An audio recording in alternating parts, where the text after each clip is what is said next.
Pakistani showbiz industry की मरूफ अदाकारा हानिया आमिर को यूएन वीमेन पाकिस्तान के नेशनल गुडविल एम्बेसडर मुकर्रर कर दिया गया। अदाकारा ने MOU पर दस्तखत कर दिए। पाकिस्तान की मकबूल तरीन अदाकारा हानिया आमिर ने खवातीन और बच्चे की आवाज़ बनने का अज़्म ज़ाहिर किया। यूएन वीमेन के नुमाइंदे ने हानिया आमिर की खिदमात को सराहा।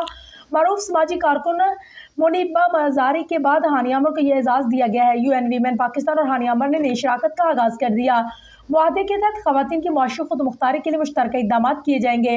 डिजिटल शमूलियत और सिनफी मसावात के फ़रोग़ के लिए प्रोग्राम तरतीब दिए गए। याददाश्त पर दस्तखत की तकरीब में यूएन वीमेन के आला हुकाम शरीक हुए। तकरीब में पाकिस्तान और यूएन के परचम लहरा कर शराकत दारी का इजहार किया गया।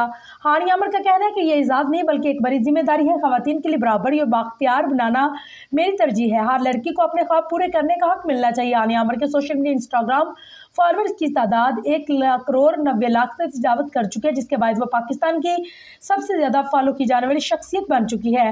हानिया आमिर पाकिस्तान की शोबिज़ इंडस्ट्री की सबसे नुमाया शख्सियात में शामिल है। यह ऐलान ऐसे वक्त में सामने आया है जब उन्हें बैनुल अक़वामी सतह पर भी तेज़ी से मकबूलियत हासिल हो रही है।